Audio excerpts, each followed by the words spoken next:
안녕하세요. 서초동 법무사 김철정입니다. 이제 완연한 봄인데요. 여기는 지금 서울교육대학교에 와 있습니다. 서울교육대학교에 잠깐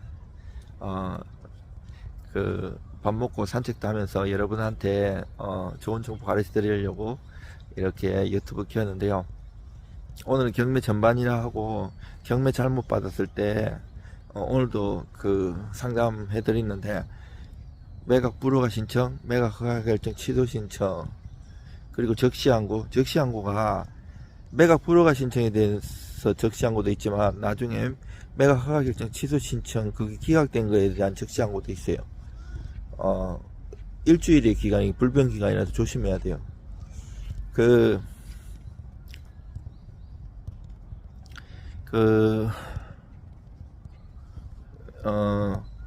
우리가 경매 낙찰을 딱 받았어요. 오늘 낙찰하는 날이에요. 매각일. 그러면 초일 불산일이라서 내일부터 기산해서 일주일 동안 할 수 있는 게 매각 불허가 신청이에요. 그 사유가 있어요. 민사집행법에 121조인가 보면 7가지 사유가 있는데, 거기 사유가 해당돼야 되고, 6호 사유가 이제 권리 변동이나 문제가 되거나 사실관계 훼손 심하게 되는 게, 요런 거는 127조인가 보면 121조의 6호 사유만 매각 허가 결정 취소 신청할 수 있어요. 내가 이제 낙찰 받았잖아요. 내일부터 기산해서 일주일, 만약 예를 들어서 오늘이 수요일이다. 그러면 다음 주 수요일까지 할 수 있는 게 매각 불허가 신청이에요. 2005년 이전에는 내가 쓰는 가격의 10%를 보증금으로 냈는데, 그 이후에는 최저 매각 가격의 10%를 보증금으로 내잖아요. 서울 같은 데는 아파트든 토지든 뭐 물건에 상관없이 한 번 유찰될 때마다 20%씩 저감되고요. 지방은 30%씩 저감되거든요. 저감된 최저 매각 가격 10%를 보증금으로 냈는데, 이제 매각 불허가 신청할 때는 보증금을 안 내요. 근데 일주일 딱 지났어요. 갖고 기각됐어요. 안 됐어요. 그러면 일주일 동안 있으면 확정이 되는데, 이때 할 수 있는 게 적시항고인데, 이때는 보증금 10%를 걸어야 되는데, 내가 처음에는 최저 매각가격 10% 넣었잖아요. 근데 최저 매각가가 만약 5억이었으면 5억에 10%는 5천만 원만 넣었잖아요. 근데 최저 매각가는 5천만 원이지만 이게 유찰 여러 번 된 거라서 나는 10억을 써가지고 낙찰됐다. 그러면 10억에 10%인 1억을 다시 추가로 항고 보전 공탁을 걸어야 돼요. 공탁의 종류에는 5가지가 있는데, 변제 공탁, 집행 공탁, 담보, 보증 공탁, 그리고 보관 공탁, 몰취 공탁이 있어요. 이 항고 보전 공탁을 걸어야 되는데, 이거 현금으로 걸어야 돼. 전에 보증서는 안 돼요. 그리고 나중에 이 재판이 1년 2년 길어지면 적시항고가 재판에 지고 이러면 이자나 이런 걸 다 포함해서 몰취돼요. 오래 걸리기 때문에 다 날아갈 수도 있어요. 그래서 신중하게 잘해야 되고요. 이제 일주일 다 써먹었잖아요. 그러면 30일 대건 납부 기간을 주는데, 이 대건 납부 기간에 할 수 있는 게 이제 매각 허가 결정 취소 신청인데, 이건 아까 말했다시피 7가지 사유 중에 6호 하나의 사유만 돼요. 처음부터 웬만하면 낙찰 받을 때도 법률 전문가한테, 저처럼 경매 한 27년 정도 한 사람한테 맡기시는 게 좋고요. 저 같은 경우는 경매에서 막 20, 30년 된 고객님들도 많아요. 그분들 상담해주고 일 맡아갖고 처리하고 이러는데, 저는 딱 들어오면 하도 많이 해봐가지고 이것이 될지 안 될지 알아요. 그렇지만 될지 안 될지는 어느 정도 예상이지만, 우리나라는 이제 매각 불허가 신청이나 매각 허가 취소를 재판으로 하는 게 아니기 때문에, 계장님하고 위에 사법보좌관님, 때로는 판사님들 이렇게 모여가지고 회의하고 하는 기 때문에 잘 설득해드리고, 증거 갖다 드리고, 설명하고, 판례 설명하고, 요런 게 또 작업이 중요해요. 서면도 잘 쓰는 것도 중요하고요. 그래서 이제 일본 같은 데는 좀 판례가 많은데, 아직까지는 한국에는 판례가 많지 않아요. 왜냐면 한국 사람들 뭐 경매 잘못돼갖고 매각 부르거나 매각 취소 신청대 안 되면 소송 안 가고 그냥 포기하는 경우 많아요. 막 악착같이 소송 그것도 대법원까지 가는 사람들 거의 없어요. 사실 간다고 한들 집행정지 효력이 없는 경우 같은 경우에는 이미 경매는 다 진행되고 배당받고 다 끝났어요. 그러면 거기에 대해서 이해관계자들한테 민법 741조 부당이득 반환 소송이라든지 배당이라는 여러 가지 별도의 소송을 해야 되기 때문에 시간 낭비고 돈 낭비고 이러기 때문에 상무사람들 잘 안 해요. 근데 저는 끝까지 해요. 끝까지 해갖고 좋은 결과도 5년 만에 받은 것도 있어요.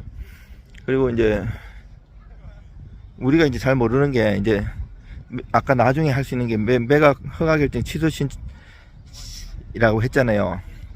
근데 요것도 기각되면 요에 대해서도 즉시 항고를 또 할 수 있어요. 근데 요거는 항고부 전고 맞네요. 기간이 길어져요. 근데 법원에 재판으로 가기 때문에 판사님이 판단해서 세 분이 판단해가지고 기각이든 뭐든 이렇게 해요. 이게 매각 취소 신청 내가 낙찰받고 나중에 이 사실을 알게 돼야 되는 거거든요. 제가 소송한 거 중에는 그 좋은 결과도 있었지만 안 좋은 결과는 이제 내가 낙찰받을 때 이미 알고 있었다. 여기 그 불법 건축물이 있다든지 여러 가지 장애가 있다는 것을 이미 알고 들어가지 않았냐. 이런 걸로 안 받아준 것도 있고 내가 그때 몰랐다는 걸 소명해 갖고 인용된 것도 있고 이래요. 경매하면서 저도 마찬가지고 경매나 주식 저도 오래 했는데 진짜 경매도 한 27년 하고 주식도 한 30년 넘게 했는데 이게 수강료 교육비를 많이 들어야 돼요. 무슨 말인가 하면 이래도 깨져보고 저래도 많이 깨지다가 진짜 이렇게 비법도 터득하고 이래요. 저도 많이 깨져보기도 하고 수업료 많이 지불했어요. 그래도 주식보다는 부동산이 낫더라고요. 주식은 영원한 고수도 없고 영원한 하수도 없어요. 한국에 지금 국장 보세요. 겨우 삼성전자만 튀고 다 지금 죽더라고요. 코스닥 900까지 갔다가 며칠 만에 바로 외국인들 다 빼잖아요. 한국 주식 진짜 위태위태해요. 4일 10 총선 끝나면 더 어려워질 거예요. 미국 주식이나 일본 주식은 괜찮아요.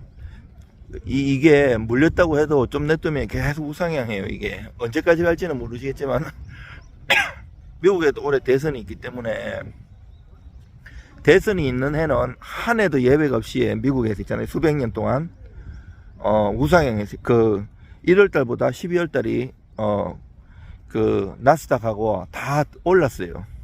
그래 올해도 그렇게 될 거예요. 하루하루 일이 일배하면 안 돼요. 국장은 국내 주식은 로봇 주식 요즘 막 깨지던데 이게 막 변동이 너무 심해갖고 막 마이너스 10% 플러스 10% 왔다 갔다 하잖아요. 근데 미국 주식은 물론 실적에 대해서 따라서 한국 시간으로는 새벽에 나요. 지금 서머타임이 시대 가지고 5시까지 하는데 미국 정규장이 한국에서는 23시간 동안 할 수 있어요. 왜냐하면 낮에는 주간장이라 해갖고 또 할 수가 있어요. 한국 사람들. 그리고 일본 주식은 12시부터 1시간 쉬고 얘들은 100주 단위로 해요. 호가가 한국이나 미국처럼 차차차차차 하지 않걸랑요. 근데 요즘 사무라이 주식이라 해갖고 일본 주식이도 소시오 넥스트 이런 거 있잖아요. 미쓰비시 이런 거 또 소시오 넥스트 같은 건 반도체주고 미국 주식 같은 것도 테슬라가 많이 떨어지네. 엄청나게 떨어졌는데 제가 봤을 때는 계속 갖고 있으면 장기적으로 올라갈 수 있을 것 같아요. 그리고 펠로 브로드컴 여러 가지 미국 주식은 장기적으로 냈으면 괜찮은 것 같고요. 주식하기 자신이 없으면 부동산에 투자하는 게 나아요. 부동산은 휴지가 되지는 않잖아요. 한국 주식 상폐되기도 많이 해요.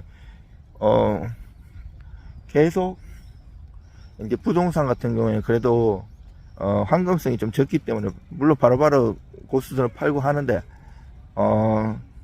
이게 완전히 없어지기 않기 잘못 받는 경우는 기회비용에 이런 거 있지만 그래도 잘 받아 놓으면 부동산이 그래도 제 돈은 되는 것 같아요. 제가 생각하기에. 그래갖고 이제 해서 이제 매각 불허가 같은 경우도 이제 내가 아파트를 하나 낙찰 받았는데, 딱 가봤는데, 와, 이거, 뭐, 벽이 완전히, 누수가 심하든지, 천장이 막 훼손됐다든지, 그 권리관계가 여러 가지 문제가 있고, 불법 건축물이 있다든지, 여러 가지가 있어요. 얼마 전에 그런 지방에 태양광 몇십억 되는 거, 그 태양광 발전 생각해가지고 이제 그 땅을 낙찰 받았는데, 이제 그것도 잘 봐야 돼. 인허가 같은 경우가 걸리는 거 내가 승계되는지 그것도 잘 관할 군청이나 이런 데 다 알아보고 들어가야 돼요.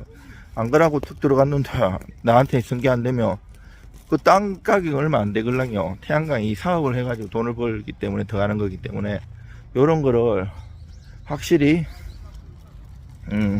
확인하고 들어가야 돼요.